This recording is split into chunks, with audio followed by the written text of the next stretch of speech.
But we had an amazing trip in the UK. Pete just joined my family outing. I felt like that was the best. That was the most formative time of my life. Formative. I had such a good time because you had carefully curated. I've learned that London is best experienced when you have a plan of what to do. And we did so much cool stuff. We went to the Globe. We saw Pinocchio. Sadly, we couldn't watch Shakespeare, but they did Shakespeare in it as a little brief joke. We watched a play in the Globe Theatre, which I thought was older, but it was 1977. I thought it was rebuilt. 1785. Yeah, it was rebuilt. Yeah. And then we saw Chelsea versus Everton. Yeah, but I know they got us kicked out. You did. So Connor, in his infinite wisdom, even I know that I'm not this stupid. No, I thought it was funny. No, he's an idiot. We went. So Everton is what his family roots for. Everyone's an Everton fan. Generational Evertonian. Ever since I was a kid, they've had season tickets. Still have season tickets. I've always had a seat if I wanted one. So we go to the Everton. It's at Chelsea, and Connor is very gracious. Is nice enough to buy us like a hospitality ticket. I was like, let's go crazy. My family's here. Let's enjoy it. I'm not going to do this often. Let's fucking do it because Everton is playing Chelsea. Pete needs to experience true British culture. So we go about 3 hours before kickoff. They allow us into the Chelsea under the bridge kind of experience. All you can drink, all you can eat, catered food, which is extraordinary. And we go down there and we're eating, and as soon as you walk in, they have these dudes with trays with Guinness pints and Stella Artois. It's incredible. It was actually better than Stella. And so we're sitting down, and this guy comes in about an hour and a half, and he goes, "Hello, everybody. Welcome to the match of the day. It's here in Chelsea." It was a Sunday game, right? So it was a Saturday at 3 p.m. game, so it's not broadcast on anywhere. Yeah. And he goes, "All right, folks, do we have any Chelsea fans in attendance today?" And everyone goes like, "Hey." And he goes, "Do we have any dreaded Everton fans?" And Connor, full voiced, way louder than anybody's ever been, goes, "Yeah, Everton, let's go." I thought it was chill. You screamed it. I thought it was funny. Within 6 seconds, a security guard comes by and goes, "Sit on your hands, lads. Sit on your hands.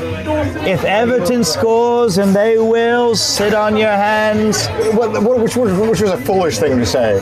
Everton was never going to score. They were never going to score. They haven't won there in 30 years. But the whole security team came over. And there was they were like, "Are you going to be a problem today?" I was like, "No." They baited me. They said, "Is there any Everton fans here?" I said, "Yes." I screamed very loudly, given it was probably a little too. And I also gave a little too loud. Look, Chelsea fans are posers. I actually shouted like a real fan. These fake fans, I think collectively amongst 100 of them, they weren't as loud as me. No, nobody. I actually was way louder. The thing about British football that's different than the American sports is if your team in America has any chance at all of making the postseason, we're 3% chance. This is our year. Chelsea's 5th in the table, and they're like, the season's fucked. We're terrible. Yeah. We're never gonna be good. We should. And the J-Flow came out, which is I know somebody knows his name, J-Flow. I gotta know. Who's J-Flow, boys? Pick me up. Because security got annoyed at me because I cheered when the guy on stage, which is a stage for 30 people, that's maybe 60, was like, "Hey, is there any Everton fans here?" And I cheered because I thought I was allowed to. Turns out I was not allowed to, and it was a debate. And the security guy came over instantly and was like, "No, just so you know, mate, if Everton score, Jimmy Floyd Hasselback. That's what it was. If you cheer, you're out." I was like, "All right." So it was not. It's not what you said, Moon Rocks. Pete, your dad bought it so cute. Thank you. It was Jimmy Floyd Hasselbank. My dad's calling me. Okay, this is an important. We're gonna pause. Hold on. Let me. Okay, let's see. Let's see if he'll.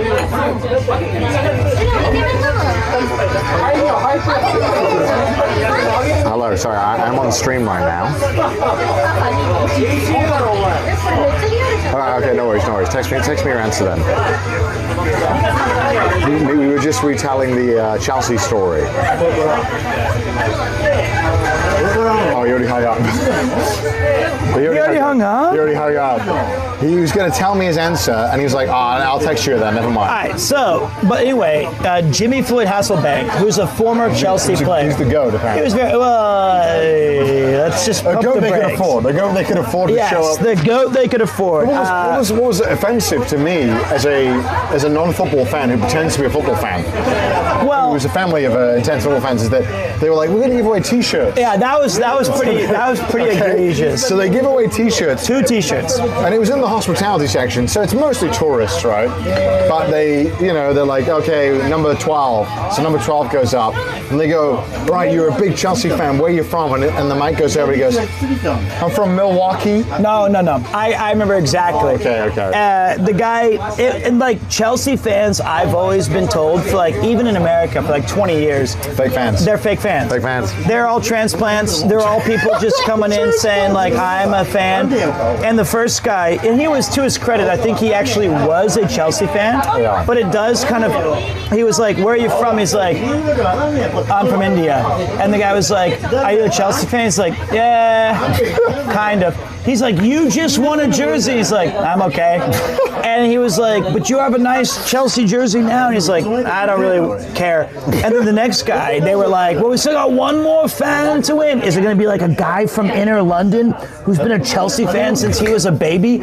No, it was a guy from South Carolina. Yeah, that's right. And he went like this. He went like, "Yeah!" And they were like, "Where are you from?" He's like, "South Carolina, baby! Let's go!" And they're like, "Are you a Chelsea fan?" He's like, "No, I'm just here with my bros. I'm a guest." And they were like, "Well, you've won a Chelsea jersey." He's like, "Fuck it, the faithful, let's do it." So like you had like at a hospitality. Yeah. But like they did not beat the allegations that they have a bunch of people just visiting to watch the game, including us. Yeah, including us. Well, yeah, we We're were Japanese transplants coming in from Tokyo to watch Everton. That you and the guy said I wanted to watch an Everton game with you. Of course. And I thought, okay, it'd be good and also more affordable to watch an Everton hospitality game. But we had to go and watch Chelsea. The other thing was the other thing. The guy was like, as soon as you said that you were like an Omega Everton fan, he was like, "Don't drink our beer and ease up on the food, lads." And he looked at me mid like taco bite. He was like, "Especially you, fat fuck." He didn't say that. That's what I. He didn't say that. He whispered it. Yeah, I heard it in the mic. But like, to be honest, I will say this: the entire experience of the Chelsea match was extraordinary. Like, I've never been in a stadium because I saw PSG play with Mbappe and Messi and Neymar. It was sucks compared to this experience. The seats we had in the stadium design. We were like top of the. It was like watching like a chessboard develop as you're experiencing the game. It was so incredible. I don't go to football games when I sat down. I would go every week if I lived in England, and I would never buy a pint for anybody. When we sat down, my brother went, "Oh, it's padded," and I was like, "It's not padded." I was like, "You guys are sitting on unpadded seats. What's going on?" I think they're used to standing. Yeah, I was kidding. But you're right though. It's like the padded seats were a nice plus. The Everton fans in the away section cheered way more. They were Chelsea fans, so quiet, didn't say anything. The moment they scored, they went. Then they scored a second. They were like. To the UK watchers, you know there's a football song where you go, "You only sing when you're winning." That's Chelsea. That's Chelsea. Chelsea to a T. So if you're a Chelsea fan, you've been outed. We had hospitality, and with the food in hospitality was actually amazing. Dude, it was so good. I gotta say, the Chelsea side of it was. It was also godly expensive. So I mean, take what you will.